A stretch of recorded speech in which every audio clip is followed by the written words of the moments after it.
My name is Elena Voss. I'm 41 years old, and I'm going to tell you about the Tuesday morning. But I need to start on a Wednesday.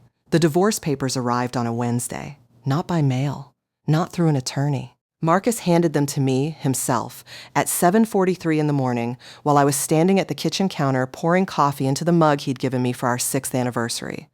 The one that said "Better Together" in navy script along the side.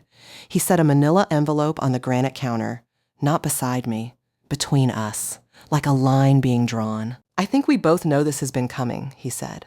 I looked at the envelope. Then I looked at him. He was already dressed, suit jacket on, tie knotted perfectly, shoes polished. Somewhere to be. He had somewhere to be, and he had still made time for this, which told me something about the weight this had been carrying in him, how much he had needed it off his chest. "Dewey," I said. He didn't answer that. He said, "I've spoken to a lawyer. It's clean. The house, the joint account, your car, it's all laid out fairly." He paused. "I don't want this to be ugly, Elena." I picked up my coffee mug. I took a long, slow sip. The coffee burned going down, and I didn't flinch. "Whose idea was it?" I asked. "Yours or Diana's?" The pause that followed was exactly 3 seconds long. I counted them. "I'll have the rest of my things out by Friday," he said. And then he left. I heard the front door open and close. I heard his car back out of the driveway. I heard the particular silence that a house makes when you are alone in it and weren't expecting to be. I stood at that kitchen counter for a long time. The coffee cooled in the mug. The manila envelope sat on the granite. Outside, a garbage truck made its slow rounds down our street, the mechanical groan of it steady and unremarkable, and I thought, life, continuing as scheduled. I did not cry. Not that morning. What I did was pull the stool out from under the breakfast bar and sit down. I opened the envelope. I read every single page of those divorce papers with the same careful attention I gave to every document I'd ever read. And in 9 years of helping Marcus run his professional life, I had read thousands of documents. I did not skim. I did not rush. When I finished, I set the papers back in the envelope. I picked up my phone. And before 8 a.m. on a Wednesday morning, I made 2 phone calls. The first was to my own attorney. I had found Catherine Bloom 3 weeks before. Not because I had seen the divorce coming exactly, but because I had known, after what I saw in the living room that afternoon, that I needed to know my options. Catherine's voicemail picked up. I left a clear, calm message with the relevant dates and told her Marcus had filed. The second call I made was to Gerald Voss. Before I tell you what Gerald said, I need you to understand something about me. Because this story only makes sense if you understand who I was before Marcus and who I allowed myself to become inside that marriage. I grew up in Akron, Ohio. 2-bedroom house. My mother, my younger brother Damon, and a rotating cast of my mother's relationships that rarely lasted past the 2-year mark. We were not poor by the definition of poverty, but we were the specific kind of financially precarious that means you learn early that security is never given, only built, and that anything you don't protect yourself, you lose. My mother loved us.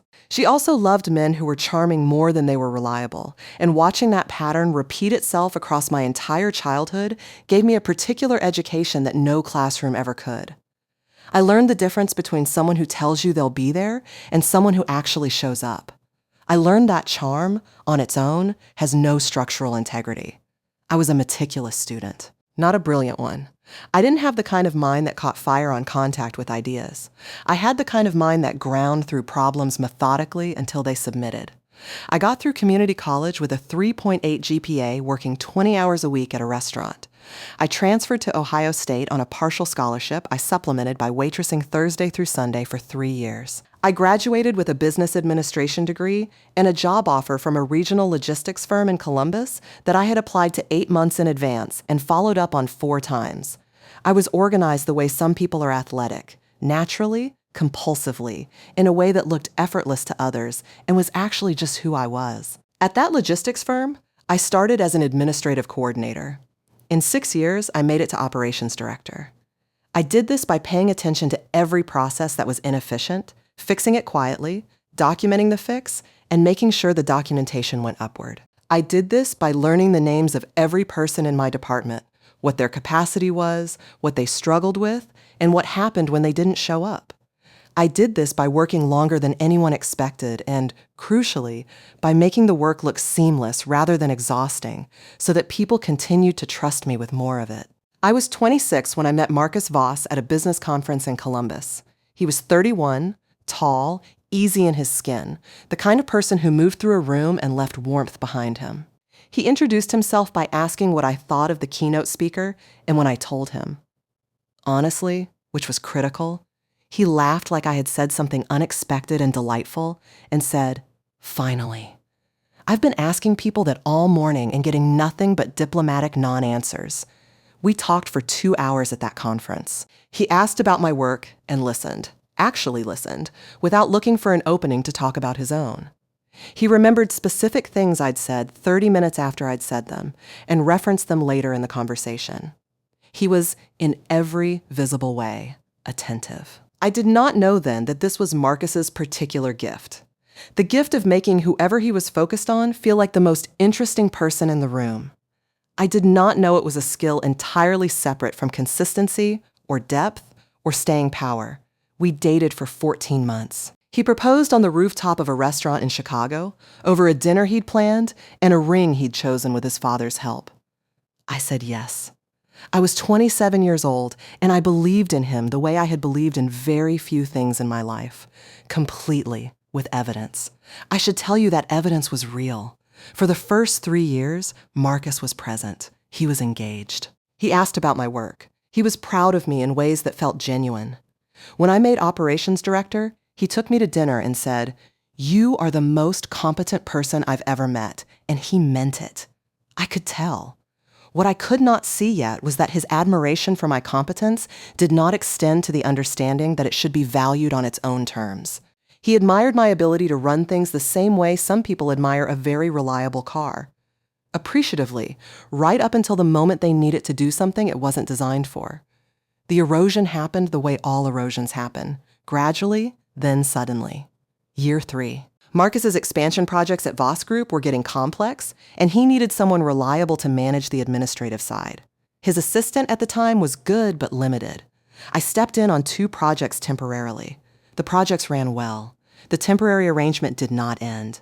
Year 4. I had been working part-time at my logistics firm for about 8 months, managing the household and the Voss Group administrative overflow, telling myself this was transitional. The VP of operations role opened at my firm. I did not apply. Marcus needed me that quarter for a tenant negotiation that had gone sideways, and my director's absence from the logistics team would have made the timing difficult. The next quarter, the role was filled. I told myself there would be another opportunity. There wasn't, not at that firm. Year 5, I stopped thinking about my own career in forward-moving terms. I thought about it in maintenance terms. How to keep the part-time consulting I did from atrophying entirely, how to stay current enough that I hadn't fully walked away. This is a very different kind of thinking. It is the thinking of someone who has accepted, without articulating it, that they are on a secondary track. Year 7. I sat across from Marcus at a restaurant for our anniversary dinner, and he asked me how my consulting work was going. And when I started to answer in any detail, I watched his eyes drift slightly. Not rudely, not obviously, but enough. A fraction. The way someone's eyes drift when they've asked a question out of habit rather than interest. And I stopped mid-sentence and said, "Actually, let's talk about the Riverside project, the tenant fit-out question. Have you decided what you're doing?" And his eyes came back, immediately, alive. I told myself I had done that because I was being considerate. That wasn't the whole truth. By year 8, I had essentially become Marcus's most efficient operational support system, running our household with the same organized attention I brought to everything, managing the administrative chaos of Voss Group's growth, hosting his business dinners, managing his calendar when he traveled, and conducting my own small consulting practice in the margins of all of it, which I maintained not because it was financially necessary, but because it was the last thing I did that was entirely mine. What I had not done in all of those years was admit to myself that I had allowed this to happen. I had not said to myself, "You have been making yourself smaller, systematically, because it made the person beside you easier to be." I had not said it because saying it would have required me to decide what to do about it. And I did not want, at 35, at 36, at 37, to make that decision. Diana Reeves moved in 2 doors down from us in year 2 of our marriage. Newly divorced, no children, mid-40s, the kind of person who seemed to have made peace with her own difficult things in a way that made her good company without being heavy.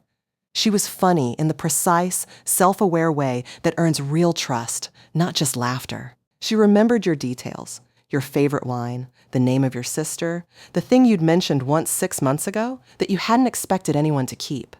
We fell into friendship the way only adult friendships really work, through proximity, repeated low-stakes contact, and one honest conversation that crossed the line from polite to real. Ours happened on a walk, year 3, when I admitted I sometimes didn't recognize myself in the choices I'd made since getting married, and Diana said, quietly, "I think most of us marry the best version of who someone is. Then we have to figure out whether that version was real or was just the version they showed you while they were trying." I thought about that conversation for days. What I did not know at the time was that Diana had also met Marcus. In a context she had not told me about, at a professional event she'd attended 6 months before moving into the neighborhood. I did not know this until much later. By the time I learned it, it didn't change the arithmetic, but it changed something about how I understood the geography of what had happened to me. By year 8 of my marriage, Diana was my closest friend. 3 morning walks a week. Dinners, occasionally the 3 of us. I knew her habits, her ex-husband's name, her fears about turning 50. She knew mine. Or I thought she did. 3 weeks before the envelope appeared on my kitchen counter, I came home early from a doctor's appointment. A routine check-in, nothing serious, and found Diana's car in my driveway. This was not unusual. I had given her a spare key 2 years before, after she'd locked herself out twice and asked if she could keep one. I had said yes without thinking about it, because she was my closest friend, and it had seemed like exactly the kind of practical arrangement that reflects genuine trust. I came through the front door, and Marcus and Diana were in the living room. They were not touching. They were not doing anything overtly wrong. They were standing approximately 4 feet apart, and Marcus had a coffee mug in his hand, and Diana was saying something, and then she stopped. It was the stopping that told me. Marcus stood up slightly. Not all the way, just a small, involuntary straightening, the kind of physical response that happens before the brain fully intervenes. Diana's head turned just a half second too late. By the time they'd both composed their expressions into something appropriate, they had already, in that half second, told me everything. I did not cause a scene. I am going to tell you that clearly and directly because I want you to understand what kind of person I am in a crisis. I get very still and very quiet. I asked if I'd interrupted something. Marcus said no, absolutely not. He'd just been home early and Diana had stopped by. Diana said she was returning a book she'd borrowed. She held it up. I recognized it. A novel I'd lent her 14 months earlier. The kind of book you borrow and return out of obligation rather than enthusiasm. And the fact that she had thought to bring it today, of all days, when Marcus happened to be home, was a detail my mind filed without commentary. I thanked her for returning it. I asked if she wanted coffee. She said no. She had to get going. She left. Marcus asked about my appointment. I told him everything looked fine. He said, "Good." He offered to make dinner that night, which he had not done unprompted in approximately 8 months. He made pasta. He opened wine. He lit candles on the table, which he also had not done in many months. We ate dinner. We talked about things that didn't matter. I watched him across the candlelight, and I was absolutely calm, in the way that you are sometimes calm when you've already processed the difficult thing, even though it hasn't fully landed yet, because part of your mind ran ahead while the rest of you was still functioning normally. I did not say anything that night. Over the next 3 weeks, I paid attention. I noticed when his phone screen turned face down on the table. I noticed the slight and specific delay before he answered questions about his day. Not the delay of someone thinking, but the delay of someone editing. I noticed that he started going to the gym at 6 a.m. on Tuesdays and Thursdays, which were exactly the 2 mornings Diana had recently told me she was doing a new early workout routine. I noticed that his mood had a quality to it I hadn't seen in years. A lightness, a distracted goodness, the particular warmth that people emanate when they are secretly happy about something. I noticed all of it, and I documented none of it, because in Ohio, it would not have changed the divorce settlement, and because I was not building a case. I was building clarity. I needed to know, with complete certainty, what had happened in my marriage before I made any decision about what came next. I had complete certainty within 2 weeks. And then the envelope arrived on my kitchen counter. Gerald Voss was 71 years old, and he had been sick since before I started driving him to his appointments. The first heart attack happened in March, the year before the divorce papers. He was alone at the Voss Group offices at 6 in the morning. He still went in early out of habit, and one of the cleaning staff found him and called 911.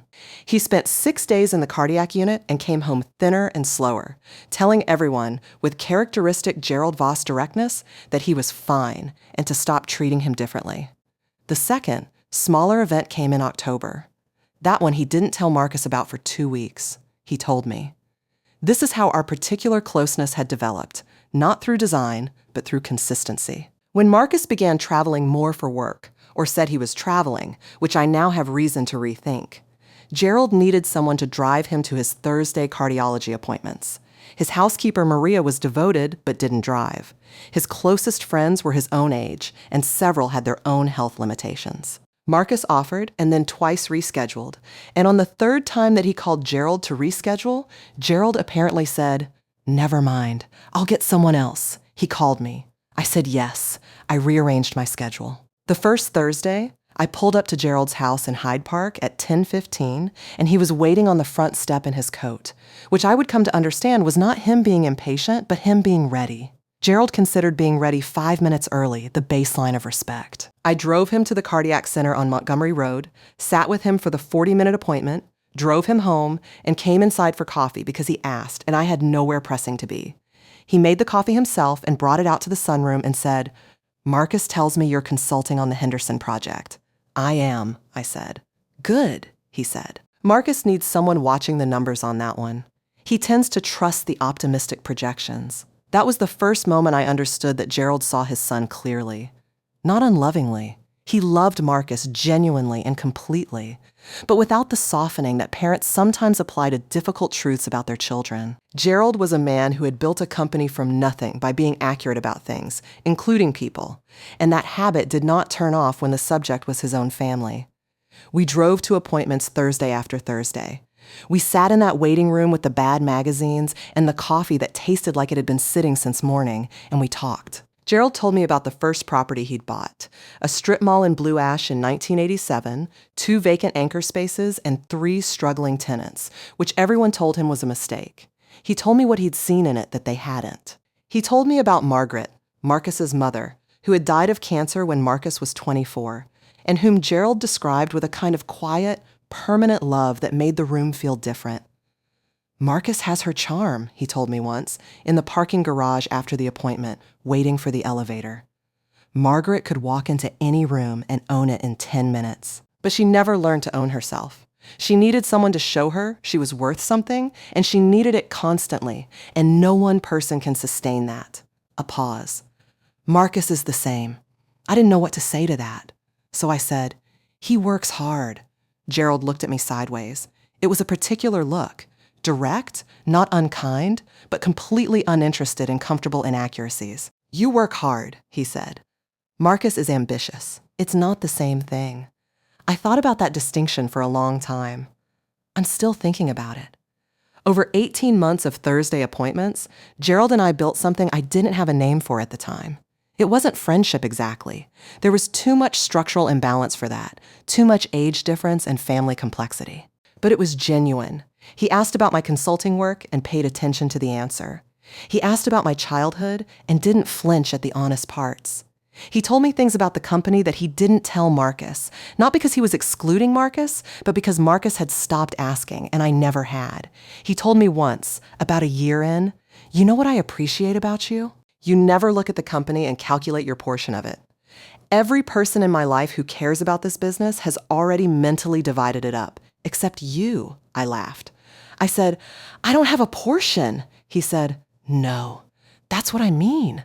I didn't understand what he meant until much later. The morning the envelope appeared on my kitchen counter, after I read every page and made 2 phone calls, the second call was to Gerald. He answered on the second ring. It was 8:15 a.m. "Marcus filed," I said, without preamble. Gerald was not the kind of person you warmed up to with small talk. There was a long pause. "I know," he said. This surprised me. Not that he knew. Gerald usually knew the important things before they happened, but that he said it so plainly, without any of the diplomatic softening most parents would apply when discussing their son's marriage ending. "I wanted you to hear it from me," I said. "Not from him. Sit tight," he said. "There are things we need to talk about. Can you come to the house Thursday? Use the back door. Maria will let you in." "Don't tell Marcus you're coming," I said. "Gerald, you don't have to." "Thursday," he said, and he hung up. I sat with the phone in my hand in that kitchen for a moment. The coffee was cold. The envelope was on the counter. The garbage truck had moved on to the next street. Then I got up, poured out the coffee, and went upstairs to get dressed. Gerald Voss died on a Saturday morning, 19 days after that phone call. I know the exact number because I've gone back over the timeline so many times it is engraved in me. 19 days.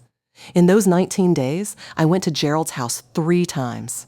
Maria let me in through the back door each time, as instructed, at different hours, and I sat with Gerald in the hospital bed that had been set up in his study.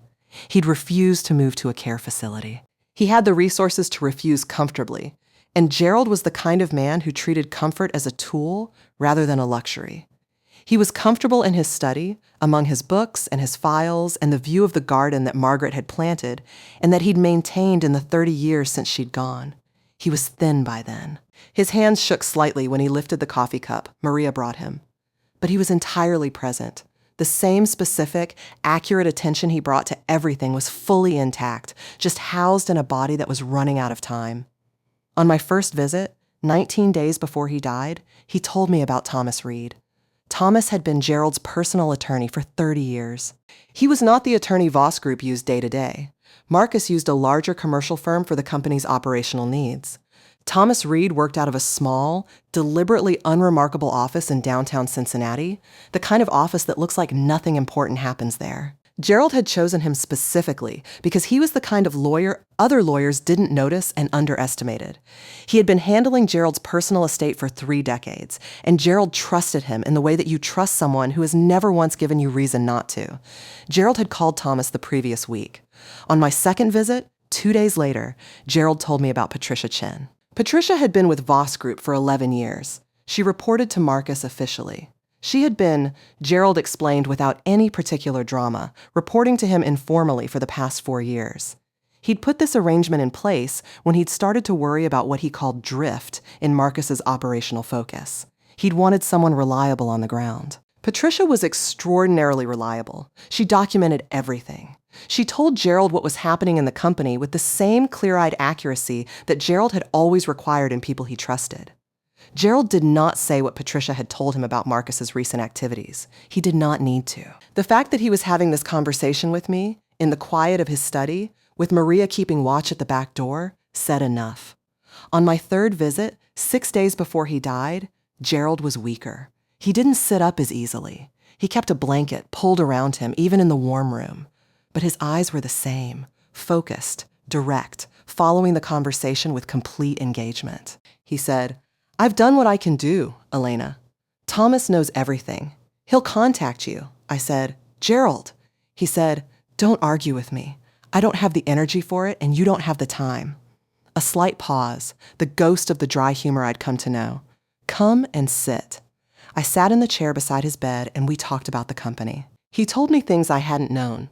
2 properties he was considering selling, a development opportunity in Hamilton County he thought had potential, the tenant in their Kenwood property who was quietly considering not renewing, but who he believed would stay if the conversation were handled correctly. He talked about each thing as if giving me an orientation, not as if giving me information he happened to want to share.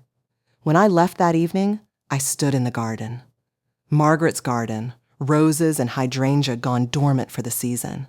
And I understood, in a complete and certain way, that I had not let myself understand before what Gerald was doing. I drove home, and I sat in my kitchen, and I thought about all the things I had done in 9 years and all the things I had not done. And I thought about Gerald, saying, "You never calculate your portion." And I thought about what it means when someone who sees everything finally decides to act on what they see. Gerald died on a Saturday morning at 7:22 a.m. Maria called me. I was not the first person she called. Marcus was first, because Marcus was the son, but I was the second. I went to the house. I stayed for 2 hours. Marcus was there when I arrived.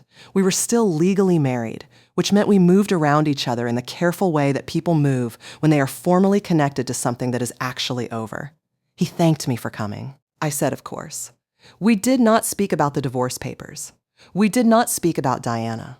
The funeral was 4 days later. I attended because Gerald had mattered to me, not because of appearances. I stood near the back. Afterward, Marcus found me and said, "He liked you a lot. He said it was something that might have been sincerity, or might have been a peace offering, or might have been both." I said, "He was a remarkable man." We parted, and I drove home. Thomas Reed called me the following Thursday at 9 a.m.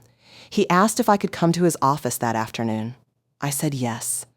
I sat in Thomas Reed's unremarkable office at 2 o'clock with a glass of water I didn't drink. The office looked exactly as Gerald had described it, the kind of room that does not announce itself. Bookshelves, a desk, diplomas in modest frames, a window overlooking a parking lot. Thomas was 60-something, gray-haired, with the composed manner of someone who had delivered news of every possible magnitude and had learned to do it clearly. He explained, with careful precision, that Gerald Voss had amended his estate documents 14 days before his death. Under the original documents, Marcus Voss was the primary beneficiary of the estate, the company, the properties, the holdings. The amendment changed this. Under the revised documents, Marcus received a trust distribution of $750,000, disbursed over 5 years in annual installments of $150,000, conditioned upon his continued employment at Voss Group in a capacity determined by the incoming majority shareholder. Everything else, the Voss Group company, all 9 properties, all holdings, the brand, the operational accounts, the equipment, the ownership stakes in 3 subsidiary ventures, passed in its entirety to Elena Voss, me. At the time of Gerald's death, the company had been independently valued at $53.2 million. Thomas slid a copy of the amended documents across his desk. I read the document from the first line to the last without saying a word. I am a fast and thorough reader. I read slowly that afternoon. When I finished, I set the document on his desk. "Is this legal?" I said. "Completely," he said. Gerald met with 2 physicians who documented his full cognitive capacity in the weeks before the amendment. He made a recorded statement explaining his rationale in my presence with a notary. The amendment was executed correctly under Ohio law. The estate planning was airtight. "Did Marcus know?" I said. Gerald was explicit that Marcus should not know until after probate was filed. His words were, "If Marcus knows in advance, he will spend that time trying to undo it, and I need Elena to have enough runway to decide what she wants to do with what I'm giving her." I sat with that for a moment. "When did probate file?" I said. "This morning," Thomas said. I picked up the glass of water. I drank all of it. I set the glass back on the coaster precisely. Then I said, "I'm going to need you to walk me through everything. Every property, every obligation, every pending matter. Can we start now?" Thomas Reed looked at me for a moment, and then he said, "Yes, we can start right now." Marcus found out 3 days later. Not from me. From his own attorney, who received a copy of the probate notification as a standard courtesy filing. I know the exact sequence of what happened next because Patricia Chen described it to me in detail, not in a malicious way, but because Patricia is thorough, and I had, by that point, told her everything, and she understood that accuracy mattered. Marcus arrived at the Voss Group offices at 10 a.m. that morning, which Patricia noted was 45 minutes later than his usual arrival. He went directly to Gerald's office, the office that had been effectively Marcus's operational base for 2 years, but that everyone in the building still called Gerald's office, which is itself a telling detail. He closed the door. Patricia heard one side of a phone call through the closed door. Marcus's voice, elevated, cycling through the specific cadence of someone cycling through disbelief toward anger. This lasted approximately 40 minutes.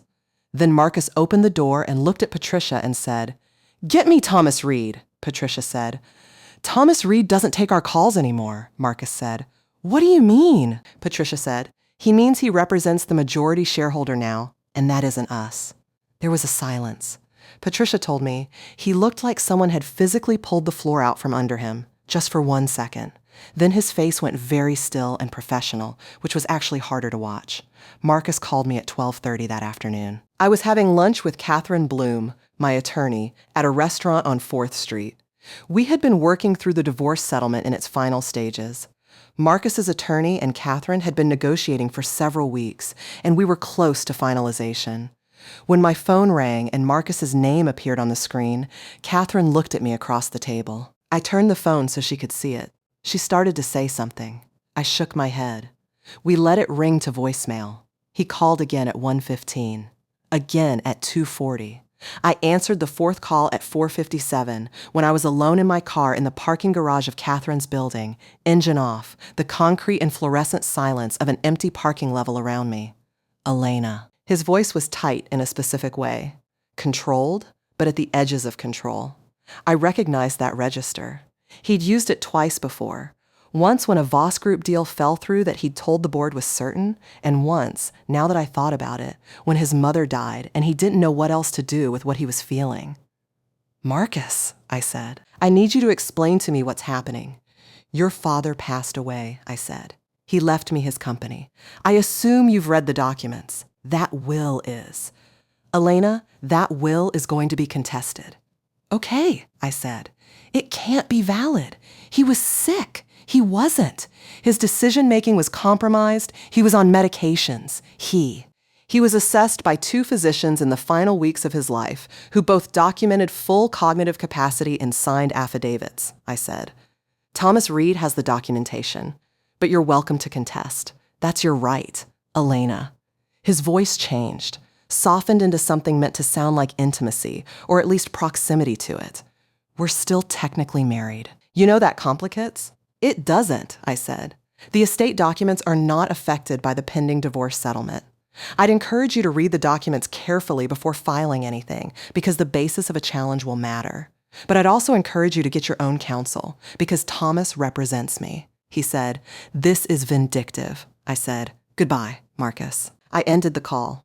I sat in that parking garage in the concrete quiet, and I thought about Gerald in that other parking garage 2 years before, waiting for the elevator. You work hard. Marcus is ambitious. It's not the same thing. I thought about the 17 months of Thursday appointments, the bad coffee, the honest conversations. I thought about what it feels like to be truly seen by someone, not managed, not indulged, not charmed, but actually seen, understood, regarded accurately. And I thought about how rare that had been in my life. Then I called Patricia Chen. I said, "I'll be at the office Monday morning at 8. She said, "I'll have everything ready." I want to be honest with you about the Monday morning. I walked into Voss Group headquarters for the first time as majority shareholder. I was terrified, not in a way I showed. I dressed deliberately. The charcoal blazer, structured, understated, the kind of garment that does not announce itself but holds its shape. I arrived at 7:55, 5 minutes before Patricia. I reviewed the building directory in the lobby with the calm attention of someone who has always been prepared to be somewhere. But in my chest, something was pressing hard. Because here is what I walked into. A company where everyone had known me, for 9 years, as Marcus's wife. I had been at their holiday parties. I had attended their client dinners, managed their administrative chaos, made the spreadsheets Marcus presented as his own. I had been adjacent to all of it in the way that competent women are often adjacent to powerful things, visible enough to be utilized, invisible enough not to be credited. Now I was the principal, and every person in that building was watching me with some version of a question about whether that was real. What saved me was the work. Because here's the thing about a company where you've been adjacent for 9 years. You know the bones. I knew the tenant relationships and the lender relationships and the property management contracts. I knew which projects had problems and what the problems actually were, as opposed to what Marcus had been telling the board they were. I knew the spreadsheets because I'd made them. I knew the numbers because I'd run them. Patricia Chen walked me through the rest.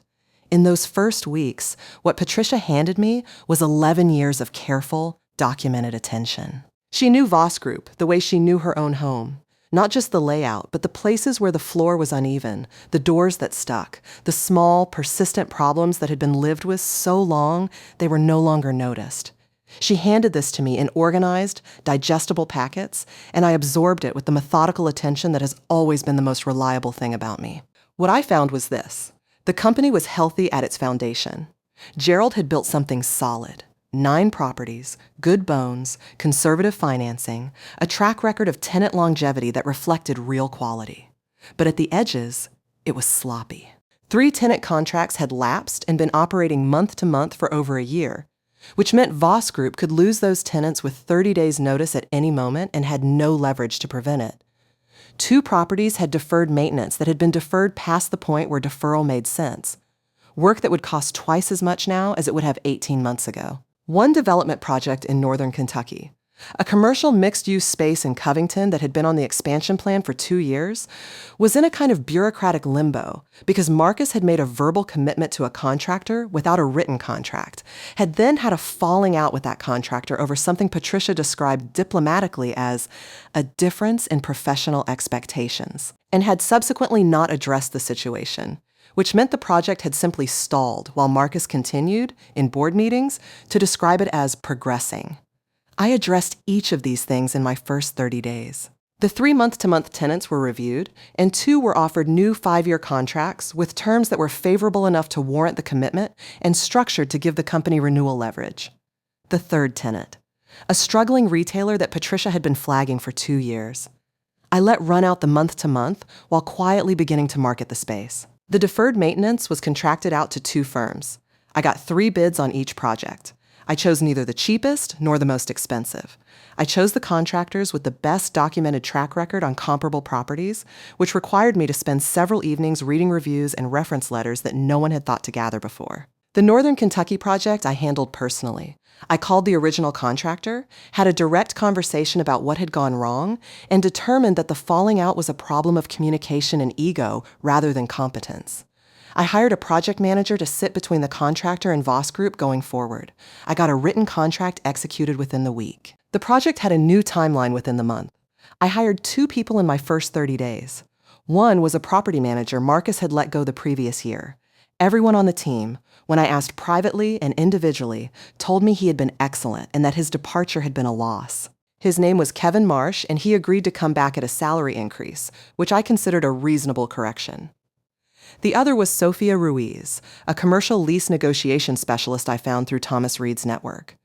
Sophia was 44, direct, and had spent 15 years doing exactly this work for a firm that represented institutional landlords. She was, within 60 days, renegotiating lease structures that had not been touched in years.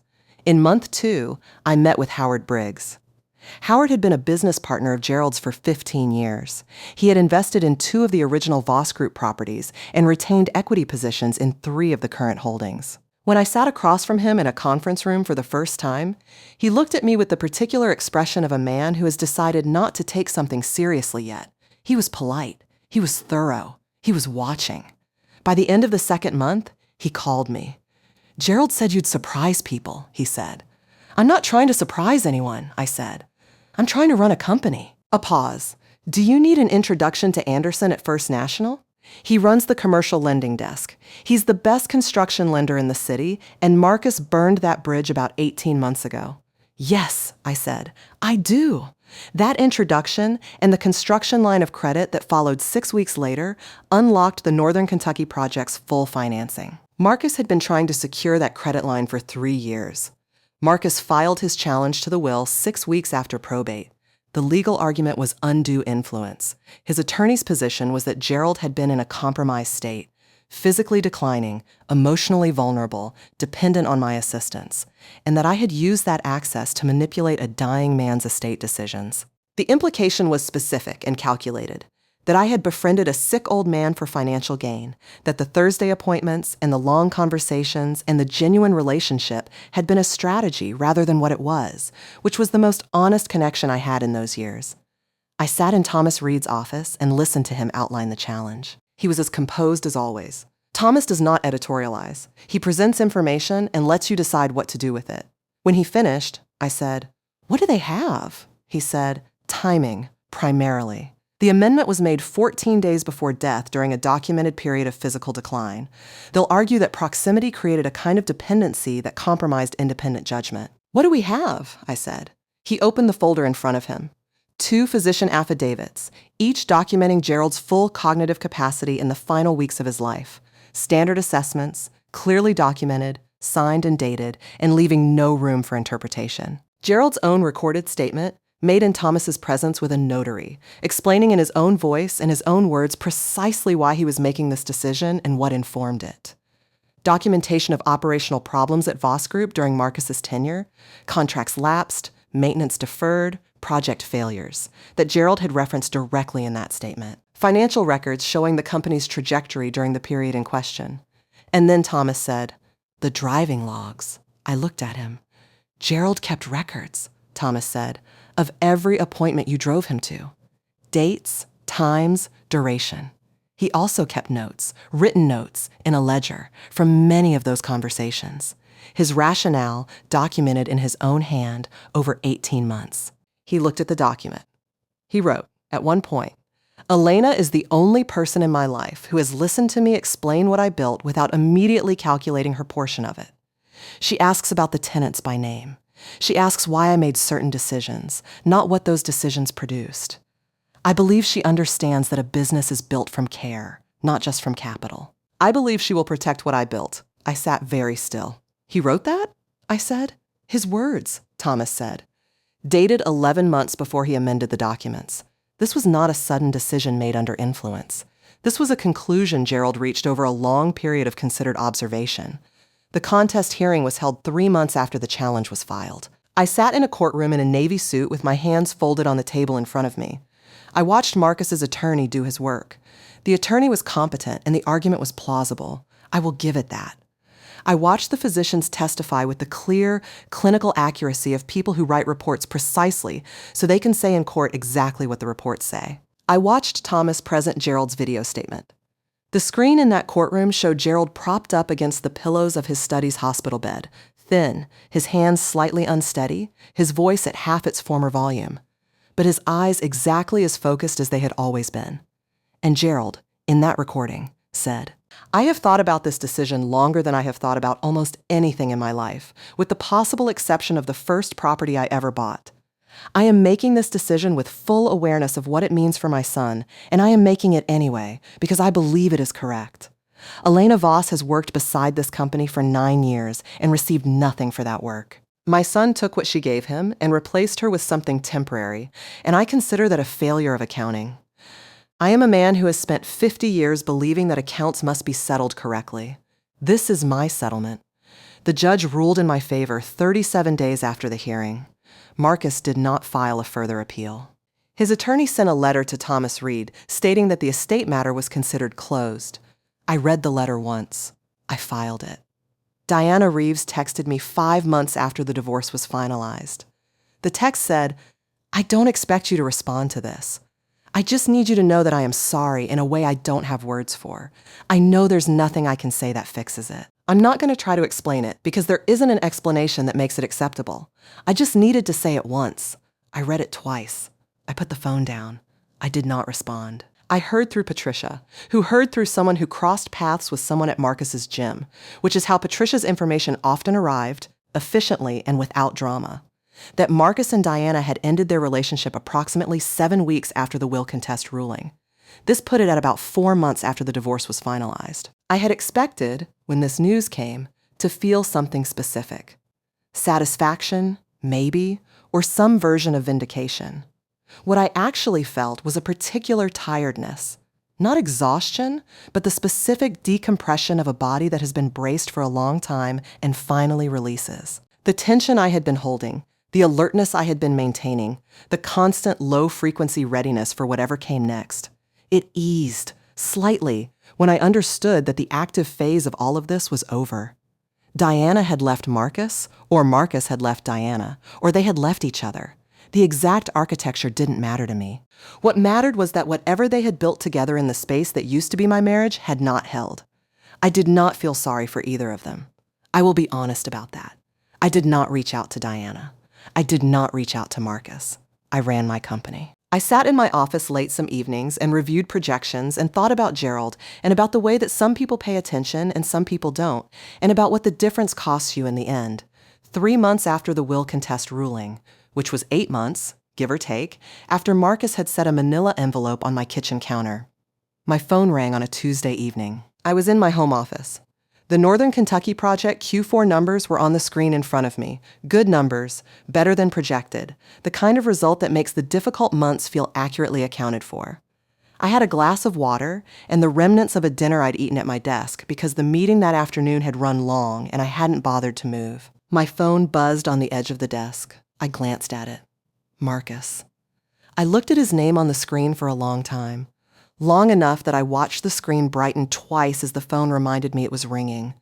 Long enough to think through exactly what I would and would not be willing to say if I answered. I picked it up. Elena.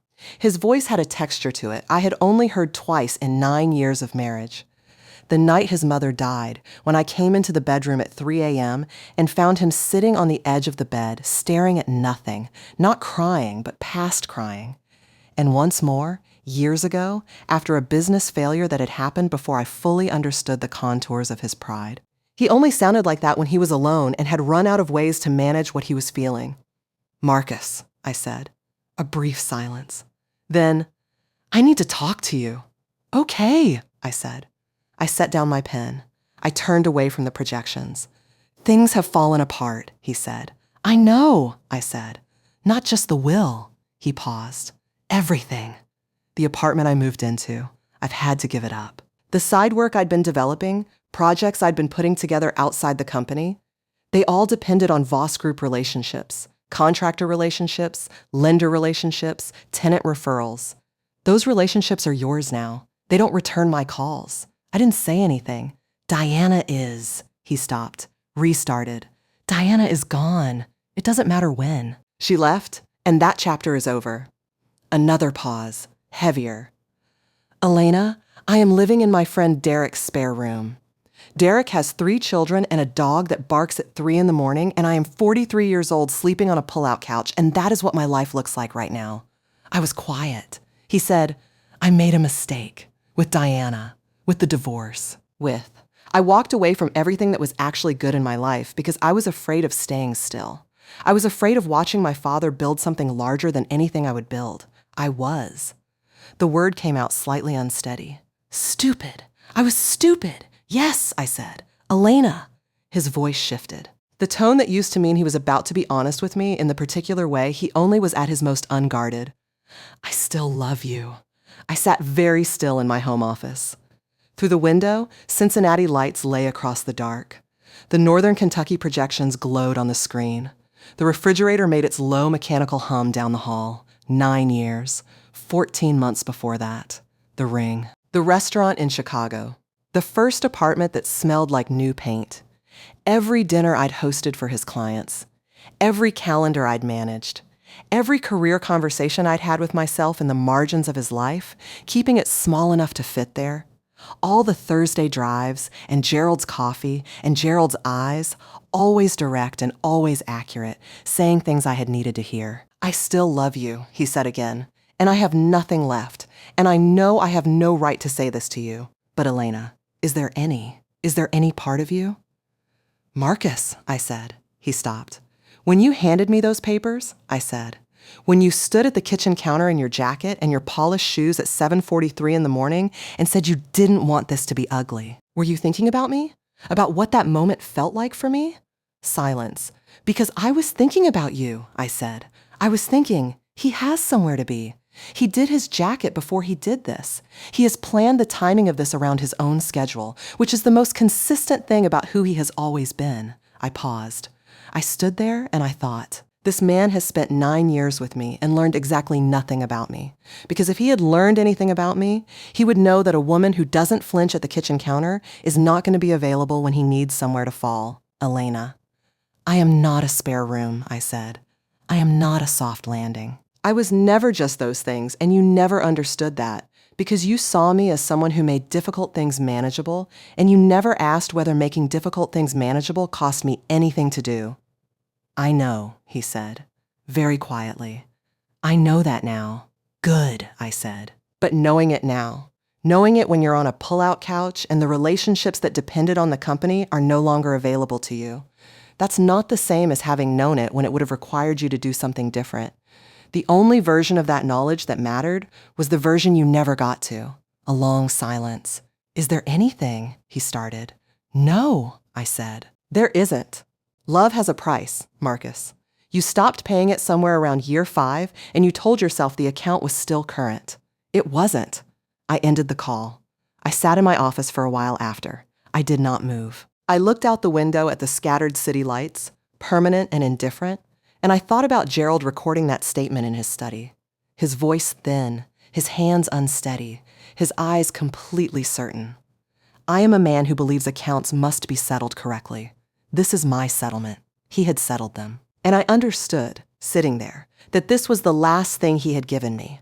Not just the company, not just the money, not just the legal documents. He had given me the irrefutable, documented, courtroom-verified proof that I had always been worth more than anyone in my immediate orbit had been willing to account for. He had made it impossible for that proof to be undone or ignored. What Marcus had was charm. What I had was everything else. And now I had the company, too. I want to give you the real numbers, because I think you deserve them. At the end of my first year of majority ownership of Voss Group, all 9 properties at full occupancy. For the first time in 4 years, Patricia told me, though she said it matter-of-factly rather than dramatically. The Northern Kentucky development in Covington, completed, ribbon cutting in October, 60% leased before the doors opened.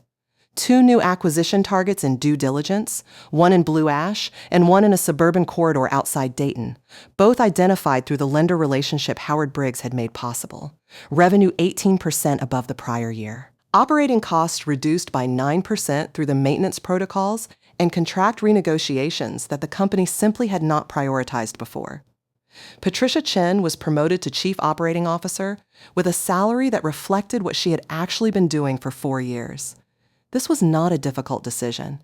It was, in fact, the easiest decision I made all year. Sophia Ruiz had renegotiated 6 tenant contracts by year-end, with terms that gave Voss Group better renewal leverage while offering tenants the flexibility that kept them loyal.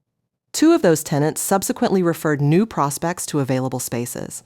Referral-based tenant acquisition costs are approximately 0. Kevin Marsh, the property manager Marcus had let go, had by the end of the year developed what he called a maintenance intelligence system, a simple, structured documentation process that tracked every reported issue, every scheduled inspection, every contractor interaction across all 9 properties in a shared system that could be accessed and updated by every member of the property management team.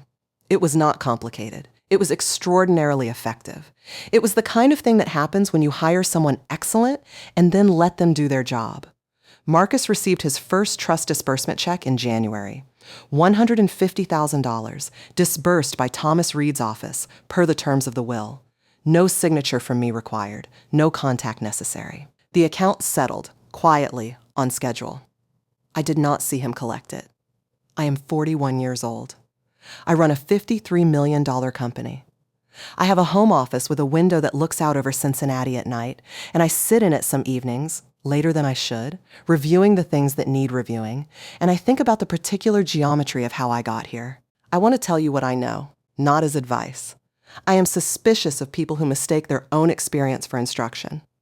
But as an honest accounting, because I think you deserve that. I know that the things people do not value, they will eventually lose. Not because the universe enforces fairness. It doesn't. Not consistently, not reliably. But because value, unrecognized, tends to go where it is recognized. Skills find outlets. Attention finds subjects worth attending to. Competence does not disappear when someone stops noticing it. Marcus did not value what I brought to his life, not because it had no value, but because he believed it was permanently available. He believed I would always be at the kitchen counter, holding things steady, making his life manageable, waiting. He was wrong. The correction was severe. But here is the other thing I know, and I want to say it plainly. I let it happen. Not the betrayal. That was Marcus and Diana and their choices, and I do not own those. But the slow erosion of my own ambitions, the gradual narrowing of my professional identity into the margins of someone else's life, the patient dismantling of the person I had been before I became someone's capable and uncredited infrastructure that I participated in. I said temporary until temporary became permanent. I said this is practical until practical became the ceiling. I did not do this because I was weak. I did it because I loved him and because I believed that what I was building together with him was more important than what I might have built separately, and because no one ever said clearly to me, this is not a trade you should be making. Except Gerald. In his roundabout, parking garage, sideways glance way, Gerald told me exactly that. And I heard it. I just wasn't ready yet to know what to do with it. There is a version of this story where I never get those Thursday appointments, and Gerald dies without amending anything, and I walk away from that marriage with half the value of a house and a consulting practice I'd kept alive in the margins, and I rebuild from there. That version is not a failure. That version is what most people do, and it requires a completely different and equally demanding kind of strength. But in this version, an old man in a parking garage told me I worked hard in a way that meant something beyond the words, and he spent 18 months watching me to confirm his assessment, and then he acted on it. And that matters to me in a way I don't have easy language for. It matters that someone saw me accurately, and said so, and then did something about it. If you are the person whose career has been narrowing into someone else's convenience, it does not have to continue. If you are the person who has been making yourself smaller because it made the structure around you easier to manage, the structure is not worth the cost. If you are the person at the kitchen counter watching someone set down an envelope and not knowing what comes next, I promise you, what comes next is yours. You carry your own worth. You have always carried it. No one handed it to you and no one can remove it. You just haven't had anyone acknowledge it yet. Maybe your Gerald comes. Maybe he doesn't. But the thing he saw in me was not created by his seeing it. It was there before he noticed. It is there in you, right now, regardless of who is looking. To everyone watching this, thank you for staying with me. I know this was a long story. The long ones are usually the ones that needed all of it.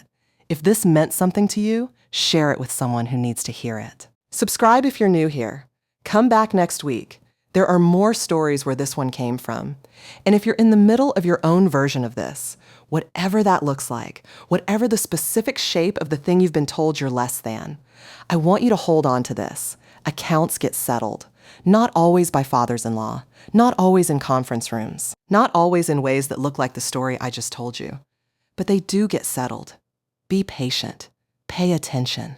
Do the work that other people are too proud to do. And be ready, when the moment comes, to walk into the room. This is a work of fiction created for entertainment purposes only. All names, characters, companies, events, and incidents depicted in this story are entirely fictional and the products of the author's imagination. Any resemblance to actual persons, living or dead, or actual events is purely coincidental. Voss Group and all related businesses are fictional entities that do not represent any real company.